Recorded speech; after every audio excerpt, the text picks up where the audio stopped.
Welcome to Cambridge Street United Church. As Christopher mentioned, my name is Walt. I've been the custodian here for over 9 years now. It is a pleasant and interesting job, and much of that has to do with this building itself.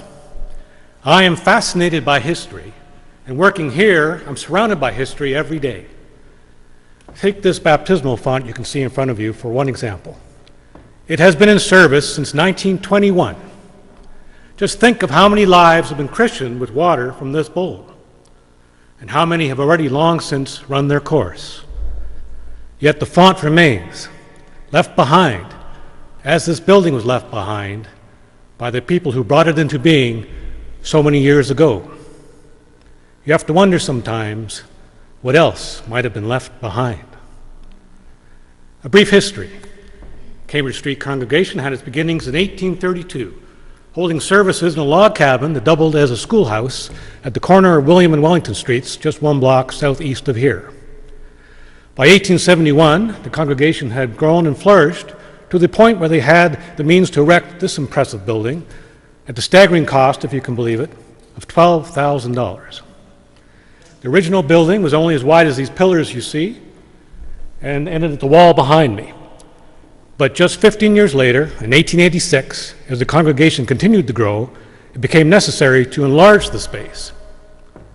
What a feat of engineering it was to break into the existing walls, insert these pillars, move the walls outwards, and reassemble them as you see today, all the while supporting this massive roof overhead. To me, it was an astonishing feat.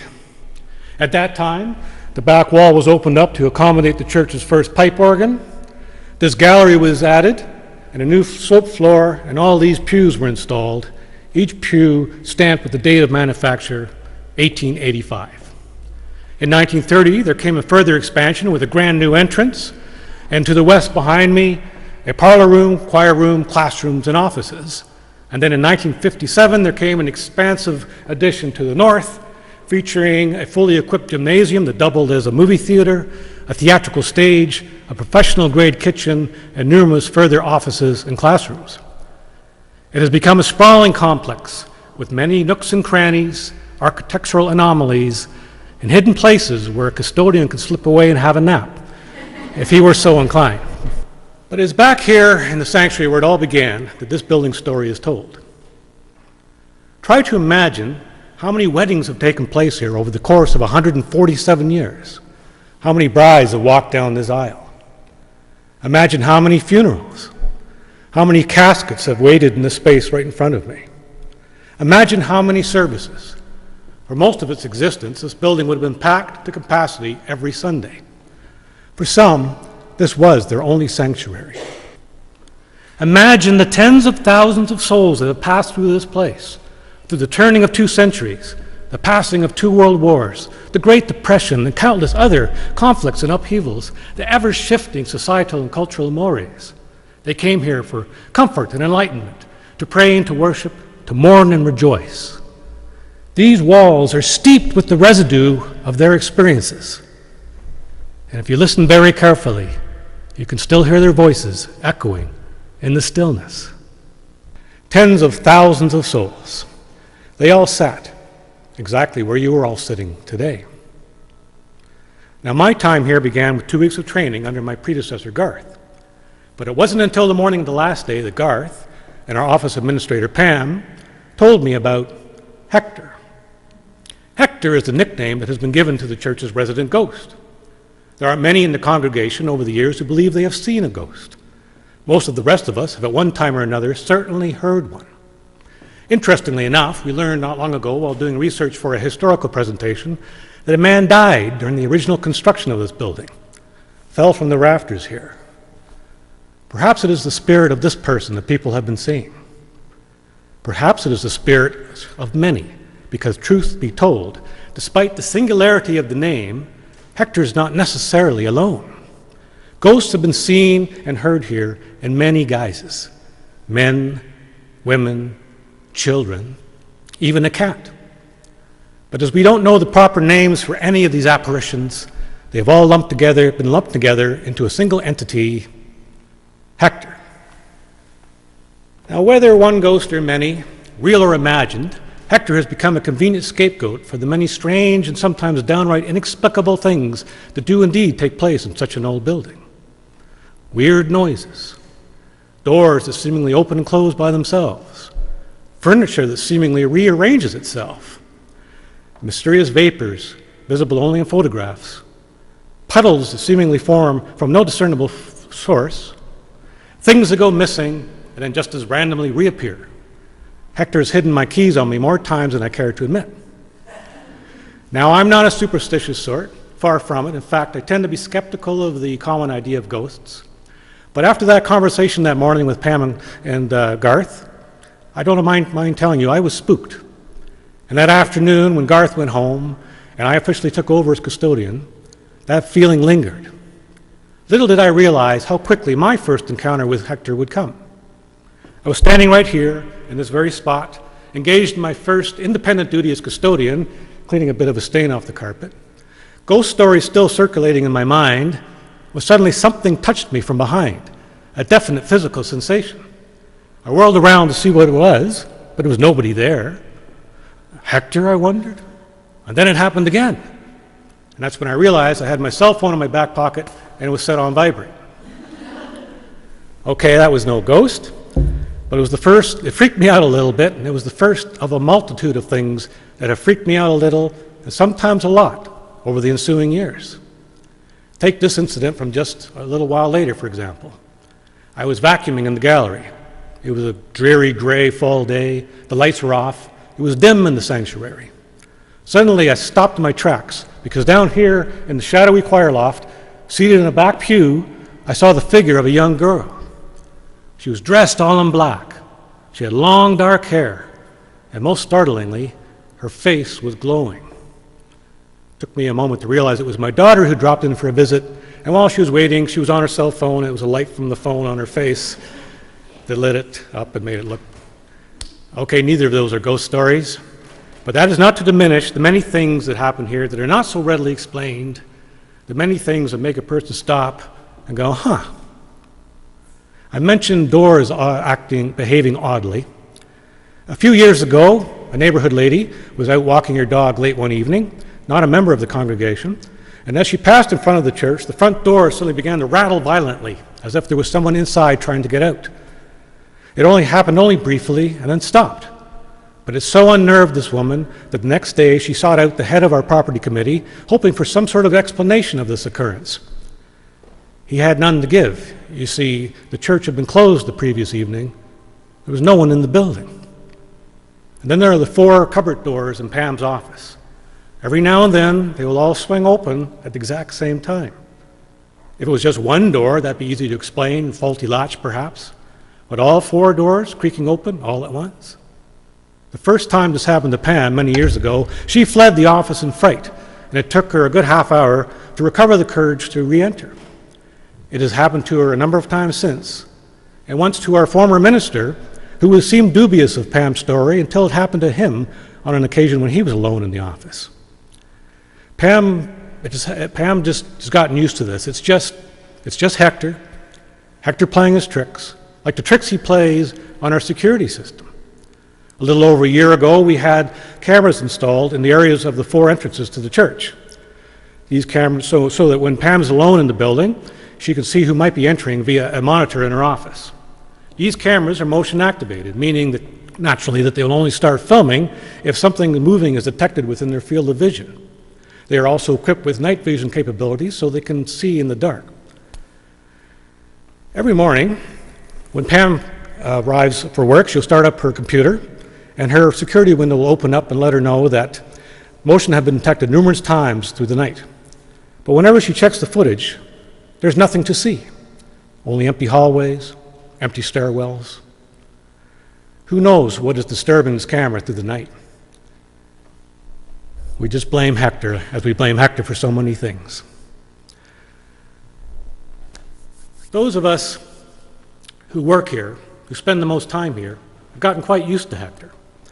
We'll even talk to him sometimes. Good morning, Hector. Hector, is that you lurking around in the darkness? Hector, did you make this mess on the floor? But those whose encounters with the ghosts are less frequent often find it more difficult to dismiss these experiences. I know one gentleman, an older fellow, member of the congregation, who refuses to enter the church alone. And then there are the experiences of our summer helpers. Every year, for the last several years, the church has hired 2 students through the summer to help with maintenance and other activities during the quiet month of July and August, and to fill in for Pam and myself when we're away on vacation. For the last 2 years, we have hired a student by the name of Virginia, a high school student. Virginia is an excellent student, a very smart girl, a good worker, not one prone, I would think, to flights of the imagination. Hector really seems to like Virginia, because whenever she's here, strange things seem to happen. On one occasion, on a Friday when Pam and I were away and Virginia was alone in the building, manning the office, she noticed the motion detector symbol flash on one of the cameras. This camera was aimed at the stairwell leading up from the sanctuary, the same stairs you would have taken when you entered the building. But when Virginia looked at it, at first she didn't see anything. And then her blood ran cold, because she saw what looked like a dark shadow descending from upstairs, down the stairs, through the screen, and disappearing in the direction of the office, whereupon the motion detected symbol flashed off. Needless to say, Virginia did not dare leave the office for the rest of that day. And then there was the incident of the piano. Another Friday, again Virginia was alone, when she heard a piano playing somewhere in the building. This is not uncommon, as we, members of the congregation and our musical guests, will often come here to make use of the 5 pianos and 1 electric keyboard we have scattered throughout the building. But usually they will announce themselves first at the office, and Virginia had not seen anyone enter by any of the cameras. As it was near the end of her day, she had sought out the source of the music, tracking it down to the piano that is in a meeting room just down this hallway. Stopping outside the door, Virginia called out to let the person know that she would be closing up soon. But there was no response. The music just kept playing. So Virginia went to enter the room. The moment she put her hand on the doorknob, the music stopped. Virginia opened the door to see that the piano was there, but there was no living soul in the room. Virginia fled back downstairs, and she may have left work just a little early that day. And then there's the strange movements up in the attic from where that man fell so long ago. If you look up,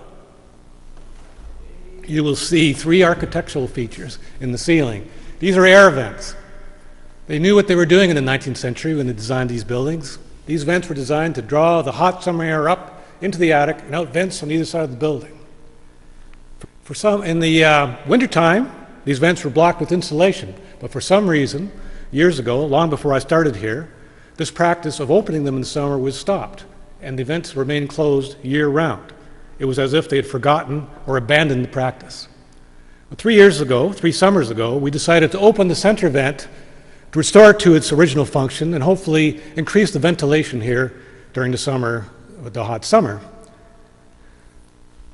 While I was pulling out the old and filthy insulation, some of it fluttered down and made a bit of a mess in the carpet here. But what was interesting was once I'd removed all the insulation, I found that I had a fantastic view up there of the whole sanctuary. I could see everything, could watch everything. What was really interesting was at the very bottom of that vent, I found a newspaper from 1907. Here it is here. Sunday School Times, July 27th, 1907. How on earth did that get up there underneath all that insulation? Perhaps Hector enjoys a little light reading while he's keeping an eye on everything down here. You might think that's a funny idea, but listen to this. The 2 summers Virginia was here, on one occasion each summer when she happened to be in the sanctuary, bits of insulation fluttered down from that vent. It had not happened the entire year before she was here. It did not happen at all the entire year between summers. It has not happened since. I leave it to you to decide what it is up there that is disturbing the insulation. I could be here all night telling you stories like this, but our time is limited, so I'll just tell you about the strangest thing that ever happened to me. Behind me, you'll see Cambridge Street United Church's pipe organ. It replaced the original organ in 1913, and it is an amazing machine. I'm not sure how many of you are aware, I certainly wasn't until I started working here, but in a 3-story chamber behind this functioning facade, there is a virtual forest of further pipes, over 2,000 pipes. Pipes of all shapes, sizes, and materials. Some made of tin are no thicker than a pencil. Others made of wood are as big as chimneys. And all together, powered by the original blower down in the basement, they produce the thunderous palette of sounds that have guided the emotions in this building for over a century.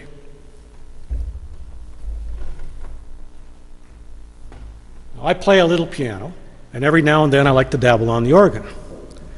And so it was one noon hour while Pam was out for lunch and I was alone in the building, I came up here to try my hand at Bach's Toccata in D minor, perhaps the most famous piece of organ music ever written. Some of you may recognize the opening refrain.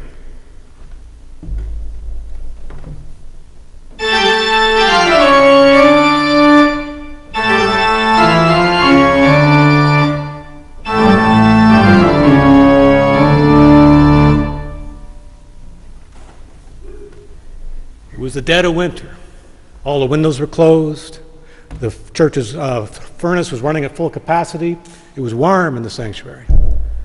I was focused on my playing when all of a sudden a blast of cold air washed over me from behind. It was so startling, I immediately stopped playing and spun around to see what might have caused it. But there was nothing to see. My first thought was that one of the windows had fallen open and a blast of Arctic air had washed in. But the windows were all closed.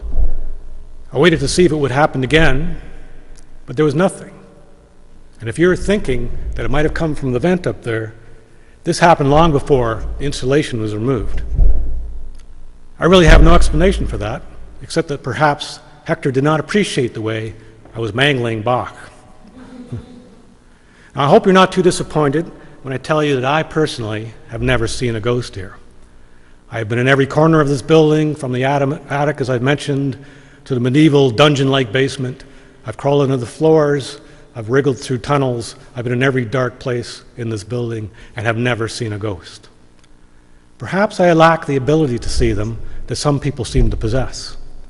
But that's not to say that I have not sensed things. The truth is, during my regular work days, this is most often a happy place, full of life, laughter, and goodwill.